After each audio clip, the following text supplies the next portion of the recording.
still there, Puck still there. Yeah, I think LGD is going to ban out the Racer here. Yeah. I think it's very likely. I think last game Puck was not valued at all, right? It was Puck was banned. first phase? First phase, yeah. Okay, so the Chen, banned over the Chen. Was the Puck, okay. Yeah. Do you guys feel that this Tiny might be an answer to the Puck? Like, we've seen 2 or 3 answers. One is Tiny, the other Lone Druid. Do we think it's an answer? I believe we kind of got knocked out by that one. Yeah. So, but they banned Tiny, so we're going to most likely see Razor, unless there's some mind games between these two teams. We're like, hey, we want to give you guys Razor to take this, and maybe Spirit's going to be thinking like, maybe they have a plan for us. We're going to take a different approach. So this is always like the fun part of the opener. There's a lot of different mind games going on between two teams, and like especially two teams of this caliber.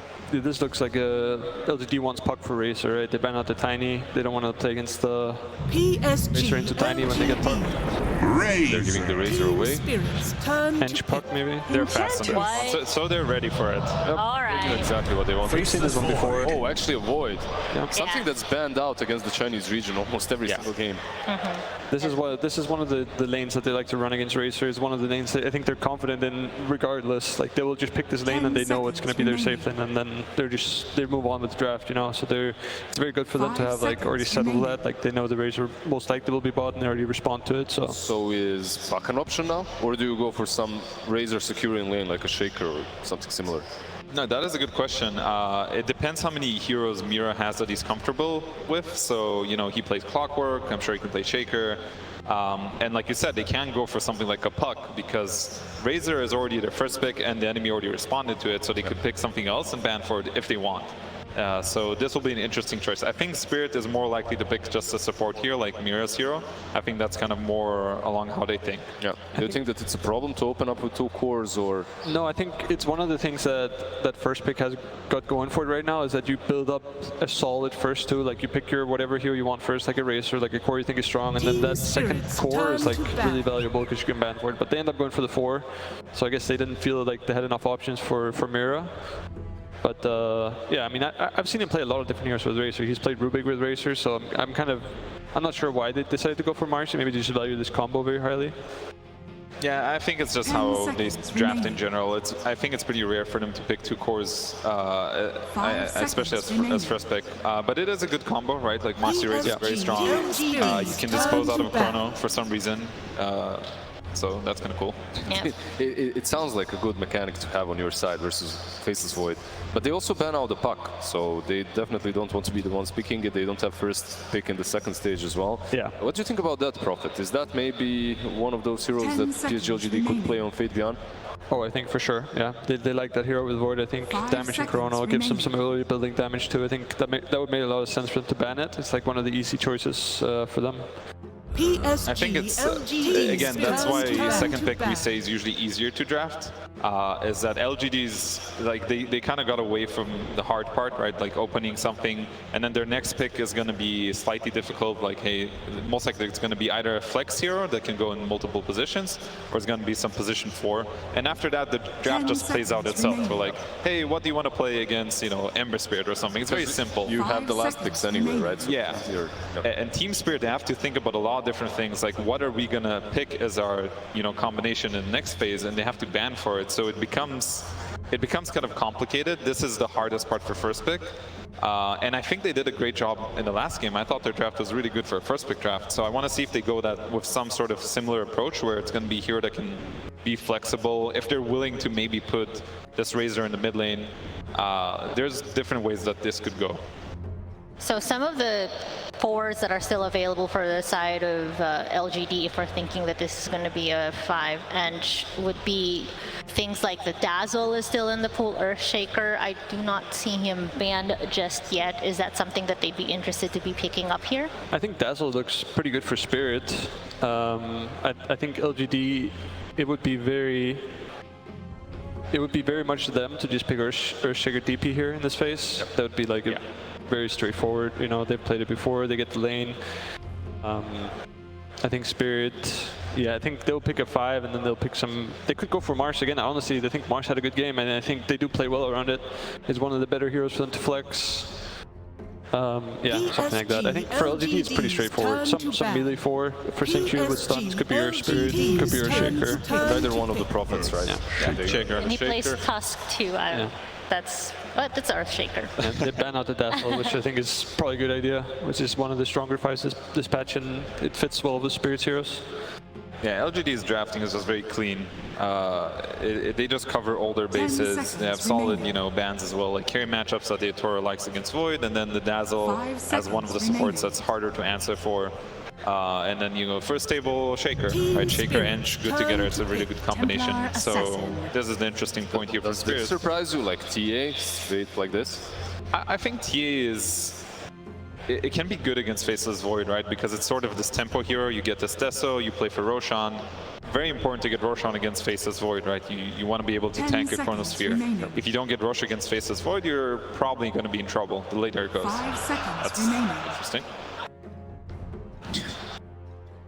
Yeah, but I think it does open some avenues for LGD in terms of a response here. Clockwork, okay. So that's Clock. It's pretty good against both Shaker and Edge, depending on which lane he's going to end up going.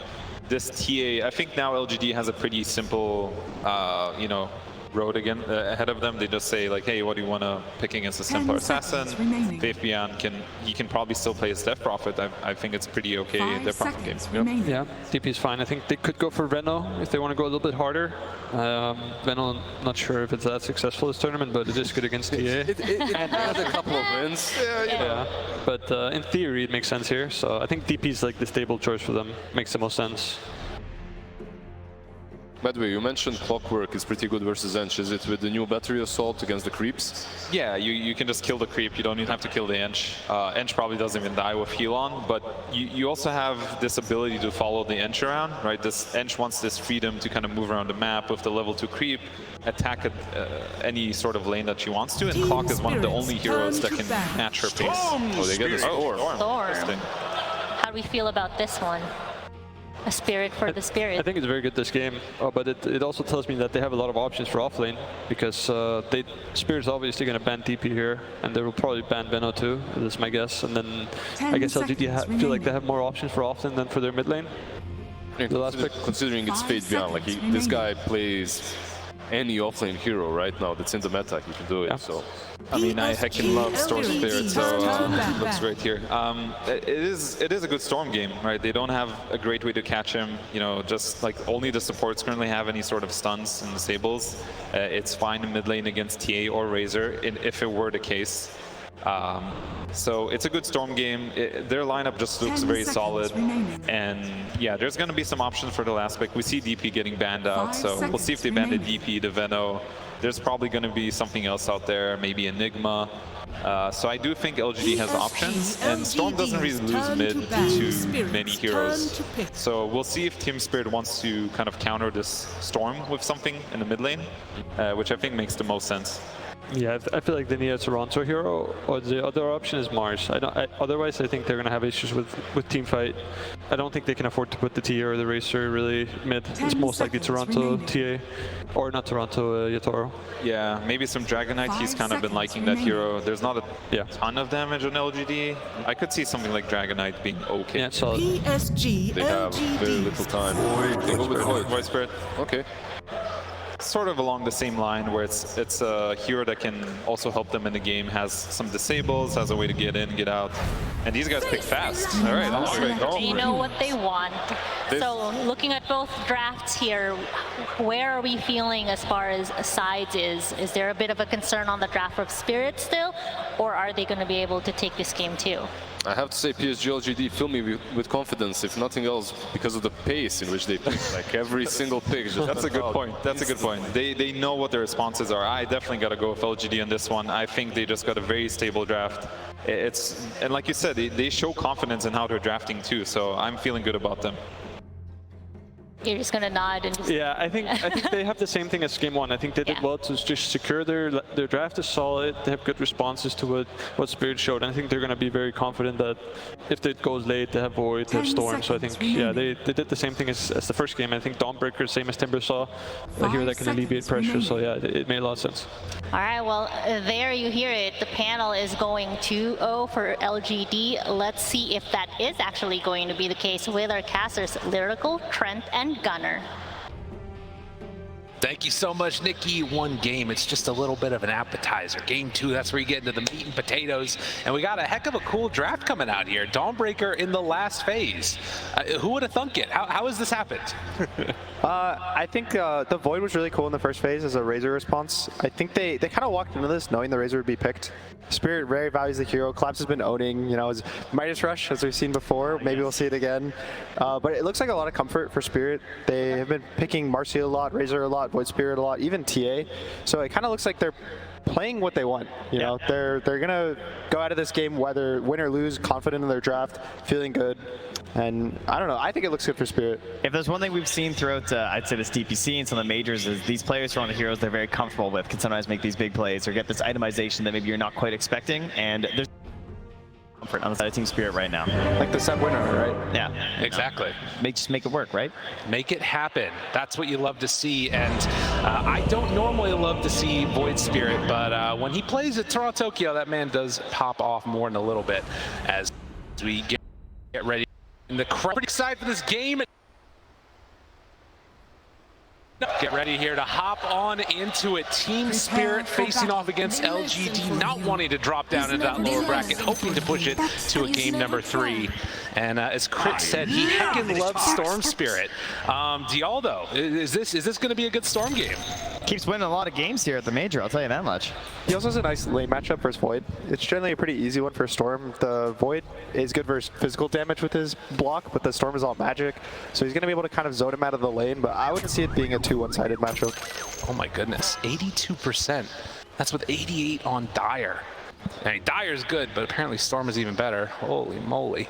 I think the biggest question right now is this Dawnbreaker. We've seen her used a lot in this tournament, even the previous tournament.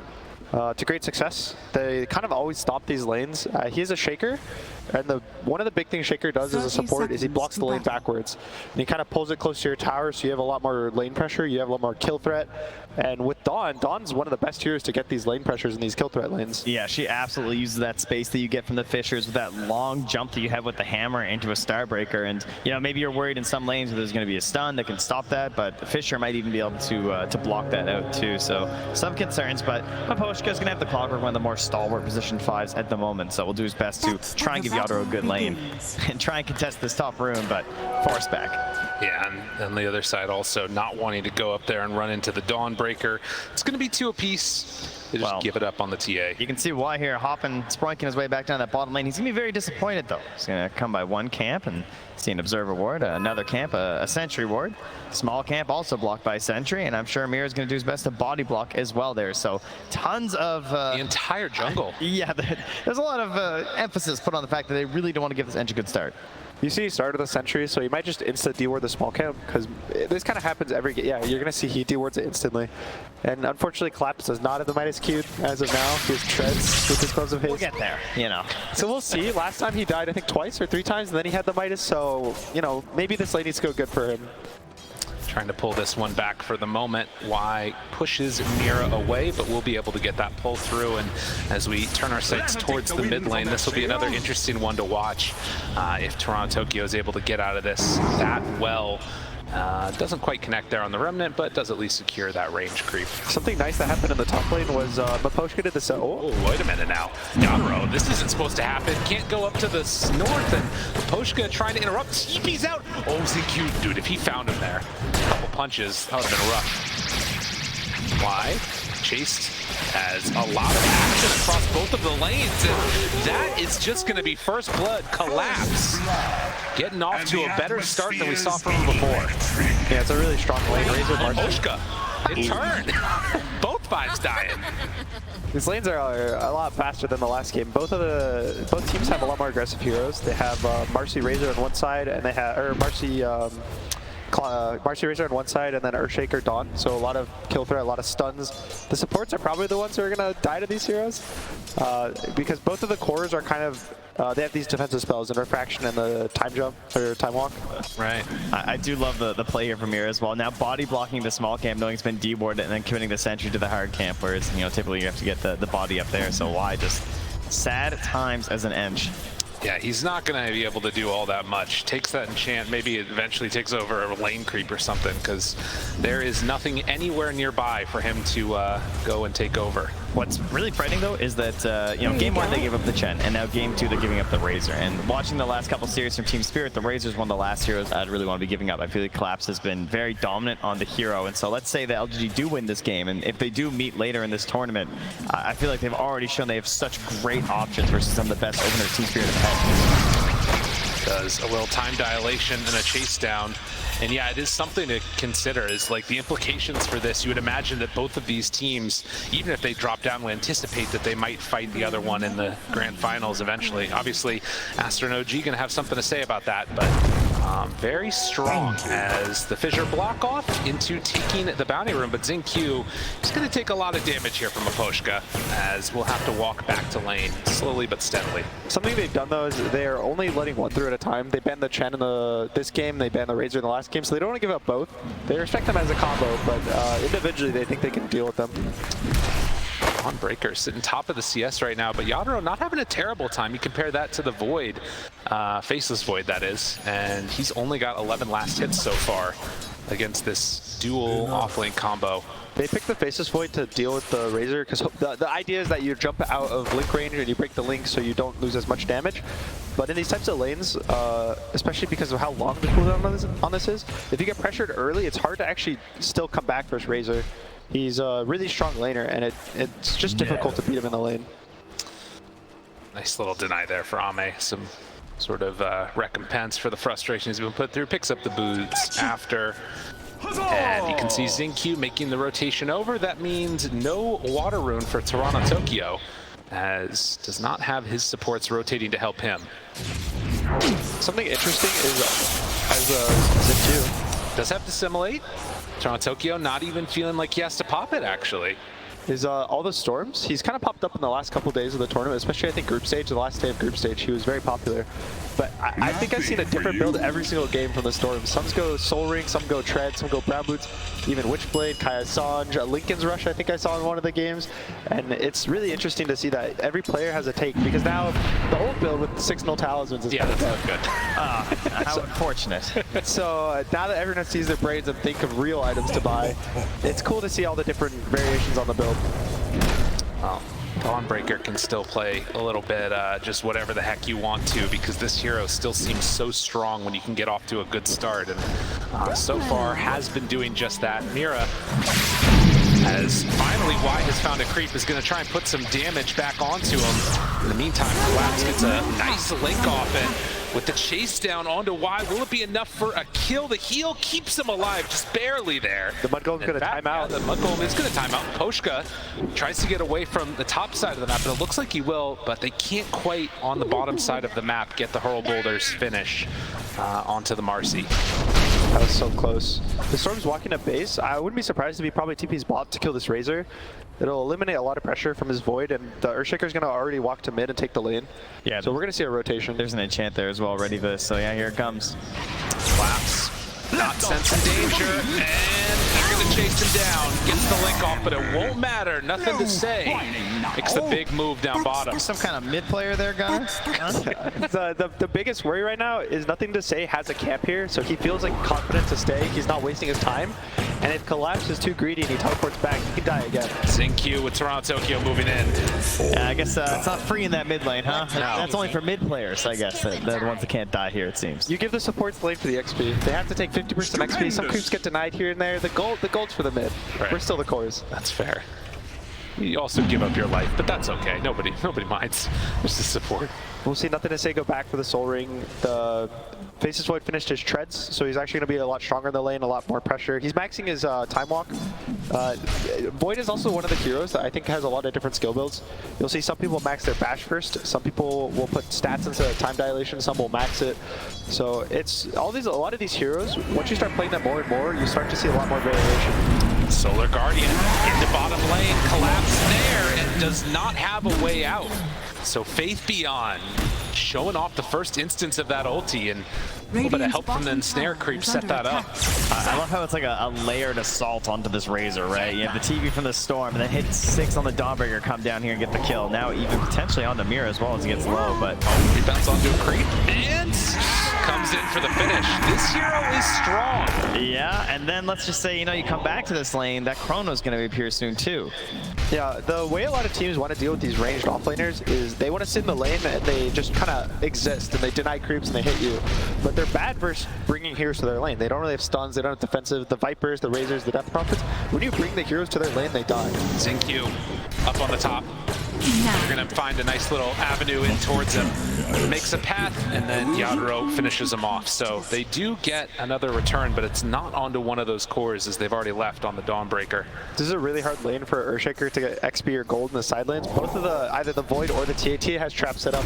Void has his jump, and so anytime he walks up to a creep wave, he's going to get gone on. So I would be surprised if he probably skips Blink first, goes for a shard, just to feel more comfortable playing with a lower net worth. I think as well versus the Clockwork, it's better to go that build as well. You can walk out of cause with the shard, I believe, Yeah. if you fissure. You can do some sneakier plays, and then of course, you know, you don't want to get scouted before your Blink Dagger as Shaker get wrecked by a Clockwork. TP down bottom once again. And why caught, not able to stop that Remnant. Collapse, jumped on half HP already, does have stick charges, gets the rebound, tries to run away, but it won't happen. Nothing to say with the last bit of mana there, finishes the kill. That's that Soul Ring value. These are the rotations you want from Storm. Generally going to your safe lane is really easy for kills just because of how aggressive offlaners are right now. And anytime you kill them, it feels the best. If you kill this TA, he's going to respond, go to the jungle, he'll maybe lose 200, 300 gold, but the Razor? A Razor with a bad game. Big chance here. They spot him. Ame, but it's a time dilation. Had the vision. Chrono after onto 2. The Solar Guardian below him. It's going to hit onto all of them. This is beautiful. Team Spirit lose a couple, but Poshka's going to die in his own cogs. So there's There's a Radiant Observer ward inside the outpost, and it spotted the fact they were trying to camp the high ground there and sit with the Marcy and the Clockwork and get this kill. So they just actually bottled up, walked over with Edge, and knew what they were coming into. Oh my god. It's really nice connections. LGD is a very good team at grouping up. They always get their heroes in the right place at the right time. They get a little abuse out of that because of the Dawnbreaker. He's able to be on the other side of the map as a global hero, but even nothing to say is always at this bot lane, always ready for these kills, these fights. And even again, it looks like they're going to walk to bot. And this max time walk too, like how do you pressure as the, oh, I guess that's how you bring Toronto Tokyo, right? Now trying to Oh, this is not good though for him. The rest of the team is showing up. Can they kill Ame in time? It doesn't look like it. Y shows up, they dispose. Good stun, but the Fisher's a bit better. No jumps on the Void Spirit. Toronto Tokyo hoping to get out. Does he have a way away? They have a Fairy Fire, but still a little bit of a cooldown to dissimulate, trying to get up on the high ground. Poshka gets the pushback onto both of them. And Toronto Tokyo still hanging out. Collapse shows up. Maybe a chance, nothing to say. He's low on mana. Toronto Tokyo trying to hunt. Oh, the tomato! Trying to clap him. Not quite there. They can't get it in time. All right, it's lasted so long. Fake Beyond showed up now also. Collapse still running into all of them. LGD is low, but nobody is dying. It's only Team Spirit that's going to fall. Fake Beyond finds them both. They have a jump, but can they get out? Toronto Tokyo has to use it in a second. But Dissimulate tries to hunt. Can he escape? The Tamer and all jumps, but Astral step away. XinQ, no more Fissure ready. You can see last game, they stopped chasing before they died to tier 2. Maybe a little trauma from the previous game, but still such a great fight from LGD. Yeah, that vision again, right? Up on the pillar. Last time it was the outpost, this time it's the high ground. They see everything there. They know that this Clockworks are like running in circles. And I feel like Team Spirit almost got baited by the fact that Maposhka was surviving, you know? They're like, oh yeah, we can come back in. Toronto Tokyo's just there bottling, trying to re-engage after the beautiful cogs there that saved him in the first place, but perhaps it was time to just abandon. Yeah, Maposhka, he realizes, so gets the sentry down, will at least remove that vision, but it's already done the damage. At the same time, silently Yotaro farming top. He's had this kind of lane, this entire corner of the map all to himself. Jungle, lane, anything he wants. It's all traps here. So he feels really protected. But the biggest question is when he's going to start involving himself in the game. It looks like he's going to go just for a blink first, which is a little unusual for carries. A lot of the time they'll go for Deso just to keep you know, playing their own game, and the blink is more for the team. Yeah. But he probably feels a lot of pressure on the based on like the Razors game. And you know, he doesn't really have that big semi-carry pool either that we've seen obviously come to prominence a lot during this tournament as well. So getting something like a Templar Assassin and building into something a bit more aggressive could be something to help with that situation. And they kind of sense that, hey, there's this TA that's been farming away. They're going to go up top into the jungle and try and find Yadro. They spot him there. Fisher's out. Solar Guardian is after. Yadro burned through a couple refraction instances. They move on in, and the big jump from downtown. This was all set up perfectly. LGD knew exactly where they wanted to go. You know, this is just the saddest Clockwork in the world because he's level 5. No hookshot there to maybe assist and try and save. Too low in XP. Dude, LGD, they are looking real good. And Dire's Toronto top Tokyo, tower the is smoke, under attack. he's going to find an Enchantress. One of the most annoying heroes to find that just gets the heal off, but they'll bring enough heroes to blow her up. We're going to see Toronto go for his Axe build that he's been going for the past couple games on Void Spirit, which I like. You're going to see that LGD is not really going to build these defensive items too early. I think nothing to say is going to go for Kaya Sanch, so no Dispel, just a stat resistance. Ame is going for Mask Madness and Maelstrom. Even Faith Beyond's just going for a Desolator, and I assume a Shard. So the Silence is going to be really powerful soon. Now, that Deso build is very scary if he can find him at the start of the fight. And speaking of builds, we see Collapse. He is going for the Midas. Yeah. He does have the 4 deaths. Yeah, He's 4 ready up for the Midas. It's a true combo, right? Deaths into Midas into a eventual BKB refresher. Just might take a bit longer than you'd hope. Well, and I will say that, you know, as much as LGD has taken early leads and then just like suffocated out the game, Team Spirit also a team that in the DPC was known for falling behind early and then starting to play for a later game timing. The question is, can they do that same type of style of game against LGD? They got 6 on the clock, where they got Blink Dagger on the Templar Assassin, they got Void Spirit with the jumps. If there is a time, it's coming soon. They're all set in this mid lane. Team Spirit, they can't sync up enough. They don't have what it takes to take this fight. That damage from the edge creep, just such a good, it's just like, you just put it in front, you know? Just get in there. At the same time, LGD is starting to hit their timings. The Shaker, even though he died twice early, is almost at the Blink Dagger. He decided to go for it. Faith Beyond finishes Deso. I think he might just take this Ancient stack right now, or stack it again. Yeah. Why not? I mean, this is really, truly disgusting when you see how quickly you can farm on this hero. Yeah, it's pretty good. That's level 1, by the way. Only level 1. I'll point that out, you know. So for the side of Spirit, the Void Spirit level 12 is a really big timing for him. The way that it increases the cast range, it decreases the cooldown, it increases the it kind of just, everything's just a bigger number. And the difference between a level 11 and 12 Void Spirit is really massive. But the hardest part of this hero is getting him levels without getting kills. He doesn't jungle that fast. He doesn't really push out lanes that well because he has to use his, his aggressive spell to run away. And so the biggest thing is right now is probably getting the TA involved with the Void Spirit just so he gets his levels. Well, they certainly have opportunities to turn around if the situation comes from LGD and they keep pushing these aggressive maneuvers, like particularly if the Solar Guardian comes out early in the fights. But trying to make these aggressive plays with a Solar Guardian being available could be a concern for Team Spirit unless they're able to somehow find Faith Beyond first. It's really nice how LGD's moving. They're kind of like floating around the map. They're going from objective to objective, but it never feels like they're rushing it. They take the camps, they push heroes out of the jungle they're in.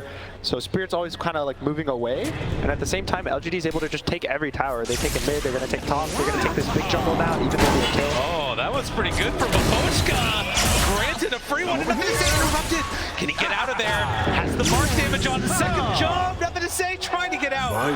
Oh, that was close. All set up by Pgl on the clockwork, but nothing to say. Able to escape. What I really like about what they're doing too is that Faith Beyond's sitting mid here on the Dawnbreaker, and we've talked about this idea of like, you're kind of an off lane hero that gets to act like a Spectre. You get to farm until you have your chance to ulti is up top. They are going to run to Y here. Yeah, this one, I don't think he has quite the same escape patterns as the old Storm Spirit there.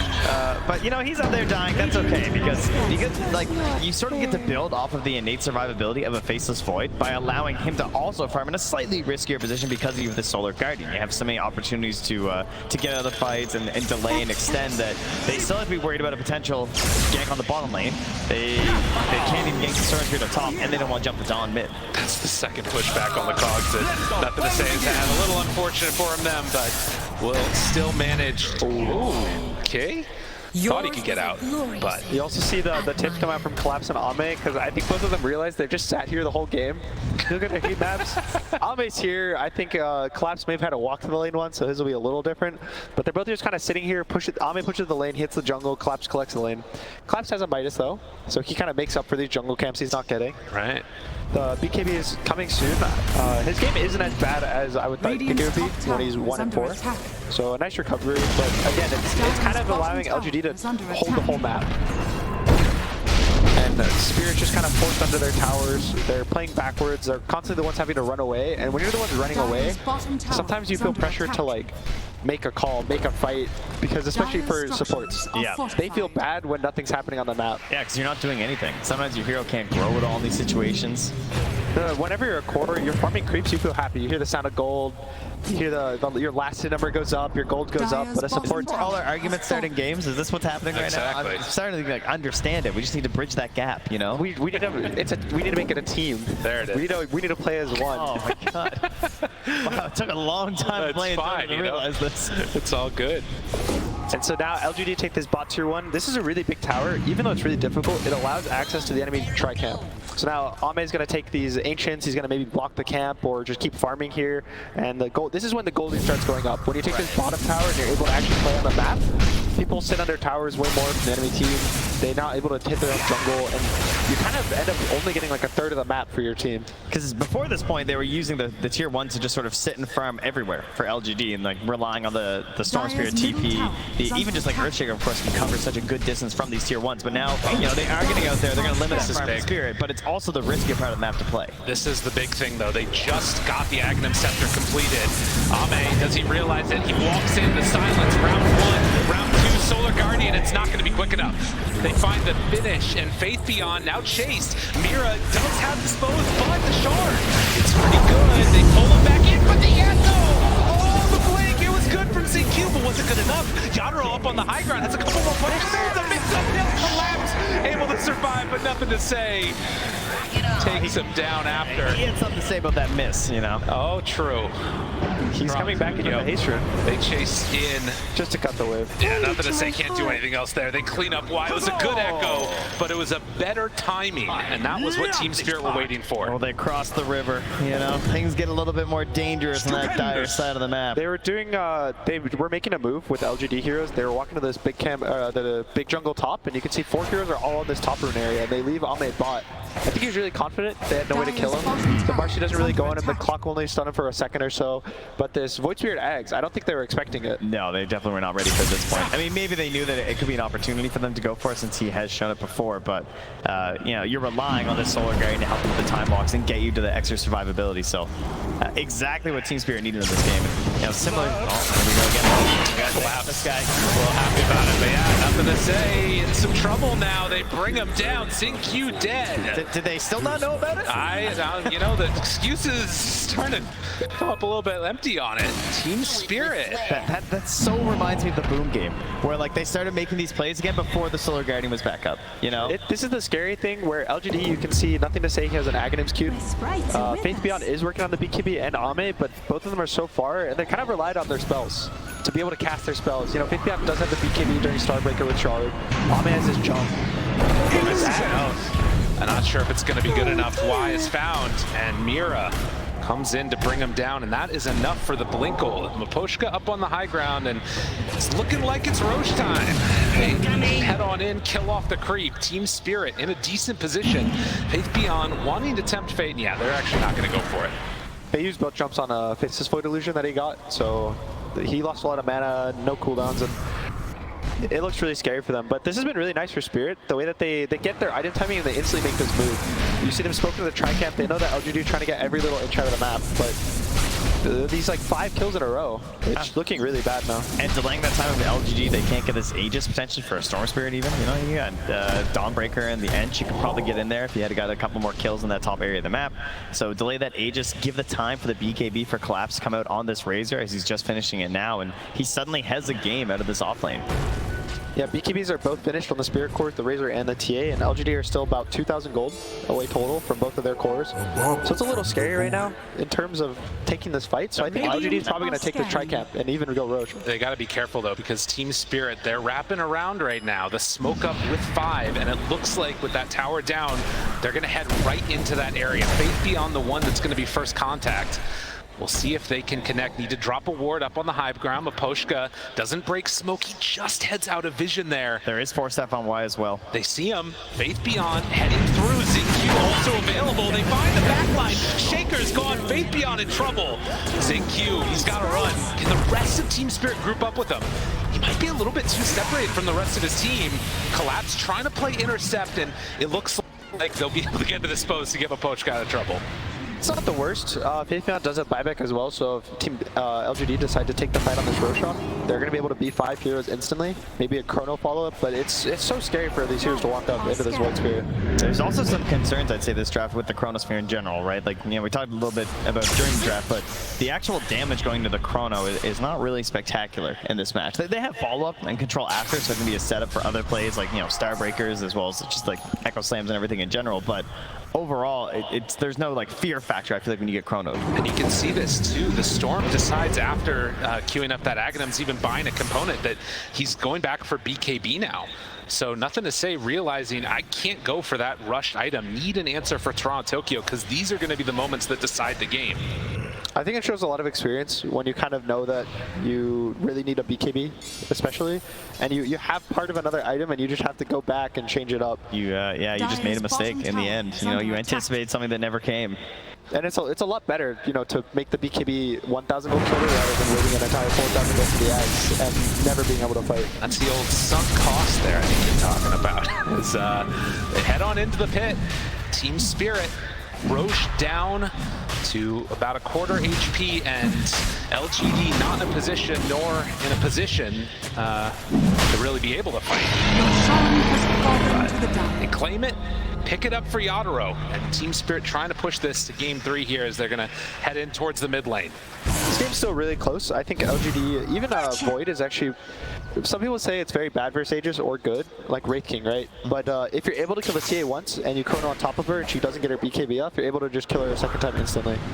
The question is the first time. A glass half full kind of guy, huh? We'll just kill her once, you know, without the Chrono. That'd be fun. Exactly. We have Echo Slam, we have a Storm here with Pull. Zinq. Silence. Hello, how you doing, sir? And they're feeling like they're going to be able to find a quick one on him. And Storm on the bottom side of the map can't really come on in to help this pressure at all. He's really scared of a TP. There's 2 or 3 heroes that if they TP first and he gets caught, the others will follow up and TP and catch him. So he's kind of just going to wait to blow up the wave with a Remnant, and then he's going to zip out as fast as he can. Or walk. He's on it. He's fine. He wants one TP, right? He wants TP. He's hoping for the TP. Yeah. But you're going to see Faith Beyond is about to get his BKB. I think Ame just finished his. So there's a good chance that there's going to be a really big clash because everyone's going to have BKBs. And I think they're all 9 seconds still, actually. So it's going to be a pretty insane fight. Well, they've got a couple things coming out here as well, though, for Team Spirit, the gem from a Pgl, so perhaps something they could get back. But this is them trying to cement that total control over the map right now and stop that forward division, because when you're trying to get back into this game, you've got Chronosphere, you've got Storm Spirit, you even have an Earthshaker there. That forward vision is what's really going to help. BKB finished on the Storm, and it looks like Collapse is going for a Halberd, which is a little different than his other games. He usually goes for more of the, I think he would go like the Plate Mill to Refresher. In both games I saw him play it earlier. But he has the Halberd and the Blink Dagger and the Refresher queued up, so a little different. I think he's probably playing to protect his team from the Chrono. Right. He gets the Halberd on the Void. It's also not bad if you get it, but, you know, just extra evasion for himself, too. Yep. A lot of status resistance is really good versus Earthshaker because of how it forces him to click his spells really fast rather than playing for his own chain stunning perfectly with your 1.5 seconds between each spell. Smoke up is 5 now, and LGD, they're heading actually through the mid lane. I think they're going to look for this top jungle. Yeah, they've seen Yadaro down bottom, right? And they're hoping to find something up there. But they might kind of turn around if Mirror goes to push his mid lane, or just wait on the mid lane. So be careful. Quite spot him there. No vision up on this high ground. Why? Runs into Collapse. They see it trying to lure, but it's not actually vision. Needs one step more. That's a little unfortunate. They've never seen that one. It looks like it's on that top step. Right. But they're going to all walk away. It doesn't feel that bad. And if anything, these plays, the Aegis is running out, right? There's only 2 minutes left on the Aegis for Spirit. So LGD doesn't feel terrible. But at the same time, they want to hit these smokes on their timings. Everyone does. You don't care about the Aegis. You have to make a reason to fight, make an excuse to fight. And everyone's kind of missing it out on this game. Like you said, missing those timings there. Definitely frustrating. Blade is also almost finished for Toronto on this Void Spirit. So if he catches probably the Earthshaker, I would think the easiest because of the BKB. But even if he catches anyone with the BKB, they'll die before they get it off. Nothing to say down bottom here. They saw him walking over a couple of traps. Knew he had the BKB. He forces it out. Jumps very. Oh! You God! nothing to say. Tries to get out of there. They don't quite connect on the rocket flare. He blew it. He still gets out of there. Storm, what a ridiculous hero. Shades of the Null Talismans with that jump range. I thought he had no mana. So I think that the trap, I mean, the trap vision doesn't see that far. No, he's trying. The trap vision showed the path. Yeah. So he just kind of made an assumption of where he would land, and he hit the hook. I tell you, that thing's not that long these days. That's gonna be like max range right there from a post. A really nice try, but these teams are dodging each other so well. Well, they take advantage of it though. Sure, you didn't get the kill on the Storm, but you know there's no BKB. He is not going to come into this fight if you jump in that mid lane, and that obviously means the other cores don't want to commit to it either. So using the flare, using the jump as well from here, they're going to grab another quick pick. Yeah, and like you said, the fact that he had to walk all the way back means that there's a long timing here where Storm's not able to play Dota, and that's going to set him up to take this tier 2 tower. Team Spirit still, the gold lead, it's only 1,000. The position advantage feels like it's in their favor, but I feel like I've seen so many of these LGD games where the supports in this game are taking a lot of beating. Yeah. ZQ has 6 deaths, and Y has 7, so it's a lot of it is on them, which is kind of unfortunately for them, it's allowing their cores though to play the game. They're not getting caught, they're not dying, they're jungling, and that's why this gold lead is kind of being similar, because LGD is spreading out on the map. You see nothing to say, he's constantly bot pushing these lanes. Omni's kind of going between his tri-camp and top. And Spirit is kind of having to group up because of how much catch there is on LGD and how fast their heroes can group. It's allowing LGD to play a little more spread. A lot of that gold on the side of Team Spirit, though, it is funneling directly right up to Yadro, so maybe that's the one that they could try and target down the start of these fights. The big thing right now is the Aegis has expired and there's a Chrono. Void is so good in these kind of one-to-one matchups where you're the strong hero and there's one other strong hero because you have such a long time to kill that one guy that if this T goes down, there's such a big deficit, I think, because LGD is way more balanced. You know? Yeah, LGD is a balanced team. They're all kind of sharing farm. They're getting their timings kind of at the same time, whereas Spirit's all their eggs are in one basket. Well, the smoke comes out from all 5 of LGD. There is vision on the high ground by the rest of Team Spirit, and LGD also placing one up on the high ground. Oh, they take it away actually there. So Team Spirit a little separated with Razor, slightly far away. Dire scanning, realizing they're not in that part of the jungle at least. They think they were right behind. Yeah. That scan was basically where they had just been standing. Yeah, and you can see Team Spirit, I mean, they're so aware that this was going on. They're not going to get caught out by it. According to the theory of Gunner, someone's going to die pushing mid. Is that correct? They're all going to be looking. You can see they're kind of on this hill, but I think they're too scared. Mid lane's a lot of team fights. So if LGD might think they need the jump to start the fight, so they don't want to be the ones to get jumped on mid, but they'll smoke up and jump you on mid. And at the same time, you can see Spirit, they're going to smoke because they also want the jump. I think both of these teams are feeling like if they're the ones who initiate the fight, they're going to win the fight. And this is the same place that they were at before, and they see everything. Jump forward, but they don't connect. He gets the BKB off the turn with the Chrono. Oh, that's not great. That's not Fake Beyond drops a little dot in the chat. It's the unfortunate case of the crash, it would seem. Yeah, that's true. Well, let's see. He's back already. He's back into it. Tom Breaker, he's got Blink, he got Solar Guardian. What else is there here? Toronto Tokyo not in the Chrono. He was able to dissimulate out. There's an E-Blade on Toronto Tokyo, so maybe he can save his Marcy from being bursted. The TA is BKB'd, so she can't get E-Bladed, but... Well, he's had the time to think about it as... Oh, ready? Wait. It was a half ready. I mean, obviously they just want to go, so... It's true. Everyone's antsy up there. No one wants us to be pumped right now. Ping 300. Uh-oh. All right, disconnecting. We're all coming back into it. Hold your horses, everybody. I'll give him the tip. This fight is going to be a little scary, I think, for LGD, actually. I don't think Yatoro will go down in this Chrono, and I think Toronto will instantly kill the Earthshaker, who does a buyback, and they are on their side of the map, so there's chance for them to turn, but the way that it's set up right now is not the greatest. All the emotes coming out. There's some memeing in the old chat there. Yeah, regen rune on Storm. Oh God. This is one of those tense moments. Think about how different that would be if Maposhka actually got the stun onto the Void. Just a little bit off the mark there. Although then we have the PC crash and Chrono hasn't been used, and it's even more awkward than this. The scariest thing I think right now is if this TA doesn't die, the Void Soul will have Mask of Madness for 3 seconds after the Chrono.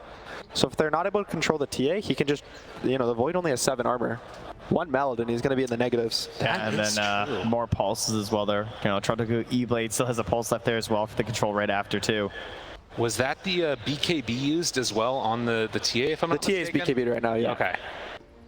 Would you like to go 1 by 1? We have the time, We can check every hero, their health, cooldowns.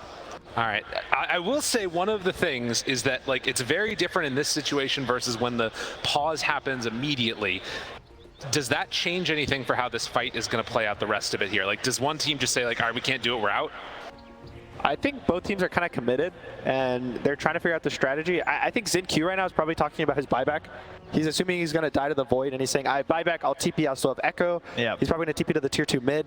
I don't know why. I don't know if Y is going to have much impact. Maybe he's going to talk about his 4 staff, but he's an Enchantress. All right, time to try. Here we go. The BKB on TA, keeping him alive. E-Blade ready, just walks in for the finish. Can they bring him down all the way? No. Stays alive for only a moment before he's brought back down. And with Toronto Tokyo trying to zip out the 4 staff, it's not enough. He too will fall. The Echo on in, connects on collapse.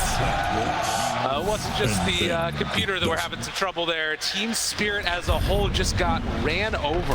Yeah, and again, so important in this mid-game part of the match to always have that buyback on these position 4s. The same was there as well for Mir, so if this fight happened to have occurred on their side, they could have that similar buyback. But sometimes you see these fights occur and you don't have that buyback, and maybe you don't get that couple extra kills at the end there thanks to ZinQ back in the fight. And that fight gets all the items now. Nothing to say he's going to finally finish that Ags. He won it so much earlier. Ame is going to be half of his Scotty done. And the Fake Beyond also has the Blink Dagger, which worked out really well. He blinked right after the Chrono, was able to stay on the TA. They bursted him down, and he didn't even get a hit off, I think, on the Void. Well, 4,000 gold lead, and we talked about the way that Chronosphere can be so effective when they don't have VHs. Now, the only unfortunate thing for LGD is that Roche, 70 seconds, how long we got? 40. It's going to be a minute and a half, so everybody's going to be back alive, and Chrono also will be back up again. Mir is also working on the BKB right now. I think the big thing is these BKBs, they seem really good at the time, and you need them. What a turn. But the worry is, Void is such a good hero versus BKB. You have Bash, you have Chrono, even the Dawn I think might go for a Basher at some point after this AC, and all their damage goes through BKB between those 2 heroes, and it's not going to stop anything. And that AC is going to be so nice there as well this game, right? Razor, TA as well. You're not finding these plays off the cogs perhaps. I think also once Ame finishes his Scotty, he can get baited really easily. They have the healing from the Dawnbreaker, but more importantly, they have the turnaround from the Shaker or the Storm. They have a lot of these AoE stuns, AoE damage, and Team Spirit's going to have to play very split. It's very hard to find those perfect fights, particularly when you need to kind of have one of those heroes that goes in, and they don't have the best save on Team Spirit. Yeah, neither of these teams really have save outside of this Dawnbreaker heal. It's kind of, you get gone on, you die, that's it. No, no Oracles, no Omni Knights, none of these Dazzles. Everyone's taking the damage that they're getting.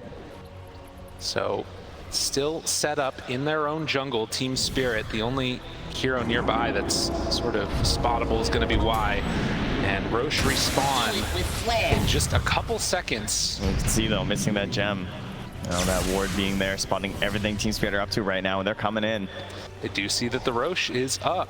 You see why he has buyback and he has the gem, but I think he's more importantly going to use his body to try to force them to go on him and enable his team to get the vision. Fissure, they know there's vision up here. Beaten through the hammer, Maposhka takes down the high ground ward. Shios is going to be the next item for nothing to say. Ame is going to be finishing the Scotty, probably TP top. They saw the Roche respawn. It's second Roche. This is the big Roche. This is the Roche that kind of solidifies the state of the game. And this is a really good Scotty game. It's good versus both the TA and the Razor. It kind of lets them, it slows them down and lets this Razor not walk all over you. It's done. It's there. Chrono's ready. He's got himself the shard as well, just in case things go a little bit south in these fights. LGD looking like they can press forward here whenever they want. This is a scary time for sure. They're going to get together, and it looks like with the butterfly, maybe that's the point where they decide to go for a smoke play. I mean, Y was sitting there with the empty slot, so yeah, the second courier's there, the smoke is in, Solar Guardian set, ready to go. Collapse is hoping that he gets his refresher right now. I think he's about 400 gold off, but unfortunately for him, I think the fight's going to happen sooner. Y stepping forward, wants to scout if there's anybody up on this high ground. The smoke breaks right away. They spot him. Jump onto Mira, jumps away, dispose before Fisher, before anything. Mira under control. Mamoshka jumps in. Oh, onto 3 with the chrono, but the E-Blade, BKB's disarmed. He's gonna try and back out after, but Poshka calms down. Yaro turns to fight. He gets the sidekick, but it's not enough. They have to jump away as the BKB was wearing off. Collapse runs in, and they find him. Ame dead. Already for the fall. Back on all of them. Is it enough? Triple kill for Phaseon. Dawnbreaker is so strong as they chase into Collapse. Can they find anything else? There is no TA for 90 seconds. Collapse, disarms, onto Dawnbreaker, but that hero's still very good. Ultra kill, Phaseon coming for one more. The E-Blade, nothing to say, tries to back out. He's so freaking low. The calls, the rampage. Phaseon, you're not real. You're not normal. You're freaking unreal. Oh, we've noticed the patch of the off-laner, and I feel like Psg has got that same credit for becoming a carry, but between the Timber and now the Dawnbreaker and now a Rampage, getting double Rampage, in fact, I think he should be in that conversation as well. Clyde's just trying to go back in. Give him a pressure. Did you not learn before? Phaseon losing all of his damage, but I don't know if it's gonna matter. The delayed triple Rampage, no, Collapse. He stands tall. Y tries to move on in. Collapse up on the high ground. The miss uphill. It's not a miss uphill twice. He places the ward while dancing around the Razor. The bloodlust will not be sated. Well, they like that. A nice little rampage there. That was a great reinitiation, I think 2 or 3 times from nothing to say. Ame gets gone on and he goes in and pulls, then he goes out, then he gets another a 4-man pull. And just the follow, the LGD, the way they keep kiting the fights back, they wait for their cooldowns, they constantly bait their health pool, their lives, even the buybacks on some of their heroes. It's just really nice to watch. Yeah, even that initial TP out, right? Like Phaseon going back to the fountain, then coming back in for this play right here with the humongous pull into the AoE damage from Phaseon. Jeez, he did so much in that fight. And you see kind of the problem that Team Spirit have when everything gets all messy and they have these like big AoE stuns. It's just too difficult to deal with. Hook shot in, maybe a chance for step. Oh, but the micro with the edge. Shard. Wait, there's still Shard on the ground. ZQ moves on in, tries to pick it up, then 4 staffs out, but rebounds away. Mira still capable of escaping, but Chrono is back up again. TP coming from the Void Spirit. It's not enough for the save. Tries to assimilate to get out. Toronto Tokyo chased, but won't be found. Well, I might miss with every swing, but I'll take 900 damage from a ball lightning slicing through that Templar stats, and that kind of helps. Yeah, thankfully, Y got the Aegis. He bought back in that previous fight to get them the win, so now he's able to, bait for the fight, bait for Void, and he'll have a second life. He'll collapse, right? Yeah. This is mine now. I actually think he's going to just walk up into the base and start hitting heroes and hope they go on him. There's a chance. The very unafraid Deer. There's not many heroes to hit him, though. As 3 are still dead on Team Spirit with no buyback. Collapse 8 seconds away. But LGD, they're cleaning up the buildings. It's been a tough second half of the game, I'd say, for Toronto Tokyo, right? Like going into this E-Blade build with the Aghanim Scepter, obviously you're sort of like a one-shot opportunity, and the BKBs just absolutely ruin you, and not getting the opportunity to really contribute a lot in these engagements. I think it all goes down to that one fight in the Tricamp, where Spirit walk up into the Tricamp, they miss the hook, and because of that they get the big chrono, and they just kind of get wiped. And ever since then, it feels like LGD has gotten all their team fight timings, and it just seems really hard to fight into LGD right now. The way they just execute the team fights between the spells, the heroes, even their drafts, I think they draft a lot about team fighting and grouping up. And the weakest of the team fighters on the lineup, Y, he just goes in. He just walks. Because what do you do in a fight, right? You might have that extra little bit of damage at the end, but you can get that after a buyback. One of the big things about fighting is actually getting vision so that people can cast their spells, which is why a lot of teams will value, like the Lycans to scout with wolves or anything to scout. Spectre as well has been in this tournament. But I think right now it's just why you need your body. I mean, the other thing about Y is that after those couple of staying alive throughout the entire fight, he's the same level as Toronto Tokyo. The Ench and the Void Spirit are right there, equal to each other. He's slightly ahead of them, and has gotten a ton of farm on this Ench. Yatoro's about to be capped out. This Swift Blink is going to come out, and that's kind of it for him. And so it gets really scary once you start getting to the 6 items, and it doesn't feel like it's enough for you to win the fight. Especially because they have one spell they click on you, they click Chrono on you, and you can't play the fight. Well, you know, if you count Collapse refreshing his Midas, BKB, and Halberd, he kind of has 6 items. That's true. Wraithband counts as 2 as well, because of the double at 25 minutes. Yeah. Does it count as 2 with the refresher also, or is it no? It doesn't work that way. Unfortunately, no active, so we'll only count it as 2 and not 4, Okay, but got it. I like where your head's at. The Satanic as well is going to come for Ame. It's really nice Satanic, not more so for the healing, but because of the Dispel. There's so much silence from the Void Spirit. Also the E-Blade that was casted on him in the last fight. He dodged it with the BKB, but it's going to let him like play the fights and not feel bad when his BKB's Yeah, it's pretty annoying. He's like BKBing to deal with an E-Blade while he's still Halberd. He's just like, man, you guys are kind of obnoxious. Like, I like these damage numbers in here. The biggest thing for Spirit right now is you can see that anytime LGD doesn't have BKBs, they die. LGD have to win the fights in these BKBs, especially because of the Void. He does so much damage and AoE damage and burst damage that nothing to say dropped to what, 100 HP last fight just to the Void. Ame instantly died the second his BKB was out. So they have only like 6 seconds or so to win these fights. Those 6 seconds are pretty magical when they come out. A Lotus Orb finished for the Dawnbreaker. And at 40 minutes in and 23,000 gold lead, TI champs, they're going to need a little bit of help if they want to push this to a game number 3, as LGD looks like they have taken the right stuff in this tournament, looking undefeatable. A nice read from Nothing to Say. He was going to go for the Shivas, but after this AC got picked up by Faith Beyond after these fights, he's going for a Refresher. He just really wants to win these team fights, have these BKBs. At the same time, Faith Beyond picks up a Lotus Orb. Probably to help Ame, probably to help himself with all these silences, help these purges. So you can see that they're all building their items to help the other team, the other people on their team, and just win these team fights. Everything is for the team fights. It's like a little bit more oomph after the BKBs, or potentially even just giving you a little bit of space before the BKBs, right? So you can savor the most important moments. And even on Xin Q, he's going to buy a BKB. So he's actually able to go in and stun the Void. He doesn't have to worry about getting silenced. The clockwork doesn't affect him anymore. So it's really nice how they're building in a team fight. Well, again, the Aegis about to expire. On the edge, not the most impactful of heroes, but that refresher done. You gotta imagine that at this point, LG not afraid of taking any fight that comes their direction. With the 2 charges of Starbreaker, if they can get like a double pull off from the Storm too. Oh, it's dirty. Yeah, no, it's not good. Right now, I think the goal for Spirit is going to be use buybacks to outfight the Chrono, outlast the Chrono, and then be able to actually jump and kill the Dawn, the Storm, and the Earthshaker. This Void has been going down in the fights, but it generally feels you have to use so much resources that you're going to get counter-initiated and you're going to die because he won't die fast enough. So the supports are kind of the goal right now for Spirit, and without buybacks, like Toronto Tokyo has no buyback. I think no one has buybacks actually on the side of Spirit, which I think is really scary for them, especially versus Void. And they're just going for it all, huh? You gotta just hope that you find the good fight, I guess. They have BKB on that shaker like you're talking about. MKB also is about to be picked up by Toro. I think he's going to probably sell his boots when he gets enough gold. He drops them already for his Corey to pick up. Well, so they're kind of all in on this damage to burst either before the BKBs or after. And last game, when they were in a similar position, they went out of the base. You know, they didn't really have a great way of getting vision of the pit necessarily, and so they tried to fight for the ropes. They tried to leave the high ground. They didn't want to give that for free, and they kind of gave up the game at that point.